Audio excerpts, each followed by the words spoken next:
정역과 주역의 차이는 뭐냐? 이런 질문을 할 수 있잖아요. 우리가 핵심만 찔러서 가볍게 말씀드리겠습니다. 주역과 정역인데요. 주역을 이게 주자를 두루 주자, 주나라 주자라 이렇게 하는데 제가 책에도 썼지만 이게 진실주, 참 주자의 뜻이 있더라고요. 그 다음에 역이라는 것은 바뀔 역자라 우리가 이야기하고 또 시울 이자다, 뭐 다스릴 이자다 이렇게 하는데 여기에서 역은 주역에서 역자는 상이하니 역자는 역이하니 할 때 역은 진리 역자입니다. 그래서 주역이란 말은 진실한 진리다 이렇게 해석을 할 수가 있겠고요. 정역은 말 그대로 바른 진리다, 바른 진리다 해서 바른 진리다. 진실한 진리와 바른 진리 사실은 뭐 같은 표현이죠. 자, 그 다음에 주역은 앞에서 우리가 봤잖아요. 보키씨 문왕주공 공자가 쓰신 건데, 그린 건데, 바로 이족 문화, 동이, 서이, 동이. 공자님을 구이족이라고 하더라도, 아홉구자 구이족이라 하더라도 이족 문명입니다. 그러니까 하대만 봐더라도 이족 문명이 중국의 그 중원 지역을 딱 장악하고 있었던 거 봤잖아요. 그 내용을 담고 있는 바로 동이족의 글이다, 문화라는 걸 알 수 있겠고. 그 다음에 정역은 김일부라고 하니까 동이시입니다. 그래서 이 이족, 동이인이 아니 동이의 문화가 아니면 역은 지어질 수가 없다라는 걸 말씀드리고요. 가장 중요한 거 주역은 역도 진리를 어떻게 표상해요? 수, 하도와 낙서, 그 다음에 팔계도 64개 말씀. 제가 늘 말씀드리잖아요. 그죠? 주역책 보면 숫자 보이죠? 그 다음에 팔계도 보이죠? 또 64개, 곤곤, 둔몽, 수송, 사비부터 기재, 미재 보이죠? 그 다음에 또 말씀 있잖아요. 뭐요? 천존, 지비하니, 곤곤이, 정이요. 또 뭐요? 건원, 원코, 형코, 이코, 정이나 다 말씀으로 되어 있잖아요. 이 네 가지를 가지고 역도를 표상했어요.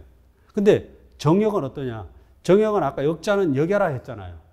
역수를 가지고 진리를 표상했어요. 하도와 낙서. 하도, 낙서를 정역에서도 깊이 논하고 있고요. 그 다음에 팔계도에서는 정역 팔계도를 걷다는 가장 키포인트지요. 그 다음에 64개에 대한 얘기는 약하지만 60간지가 있어요. 아까 이 책역역자가 하도낙서의 형용상의 원리와 60간지의 역법, 책역으로도 사용된다고 했죠. 그 다음에 말씀이 있는데요. 사실은 주역과 정역을 비교하면 주역은 낙서 원리, 사상 원리, 원형, 이정, 사상 원리에 초점이 있다면 정역에서는 하도, 목하토, 금수, 오행 원리에 초점이 있다는 거. 이게 굉장히 중요한 포인트입니다. 그 다음에 팔계도는 설계 3장, 5장, 6장에서 복희, 문왕, 정역 팔계도를 말씀으로 그려놓으시고 공자님이 정역에서는 정역 팔계도를 직접 그렸다는 거. 이게 가장 포인트죠.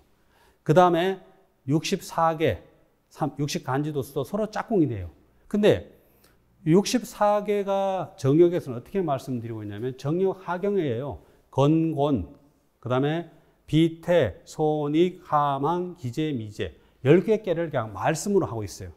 그리고 또 어디 있냐면은 금화 2송인가 3송에 간어차이 대장하면서 풍지간계하고 대장계를 말해요. 그래서 정역에서는 64개 가운데 12개를 직접 언급하고 있다는 걸 알 수가 있습니다. 관계가. 자, 거꾸로 주역에서는 그럼 60간지를 말하죠. 10천간과 12지지가 결합된 게 60간지니까 주역에서는 간지를 갖다가 삼풍곡계에서 성갑삼일, 후갑삼일, 중풍송계에서 성경삼일, 후경삼일 간지를 밝히고 있죠. 그런데 대체는 밝히지 않았죠. 유독 대체는 밝히지 않았는 거죠. 그죠? 그래서 그런 차이가 있다 그랬지만 사실은 어떻게 보면 의미를 비슷하게 담고 있다. 말씀은 서로 진리를 담고 있는 거죠.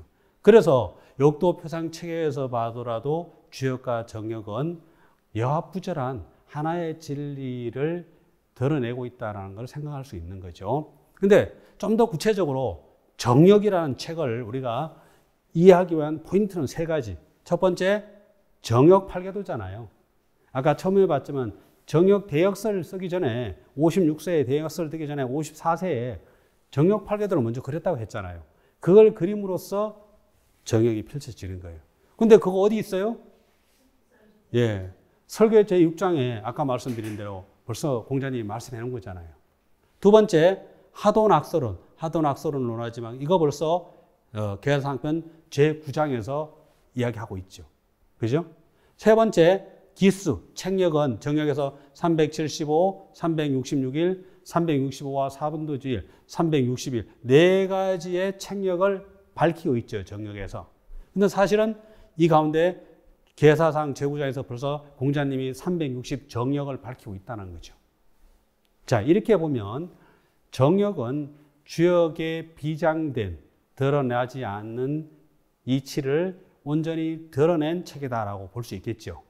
그러면서 정역은 60간지를 통해서 인간이 살아가는 시간을 셈하는 책력의 법을 밝히고 있다. 이렇게 말씀을 드릴 수 있겠습니다. 그래서 주역과 정역은 여합부절하면서도 조금 차이는 있지만 진리에 있어서는 하나라는 생각을 우리가 꼭 가져야 될 것 같습니다. 자, 오늘 강의는 이렇게 마치겠습니다. 예, 수고하셨습니다.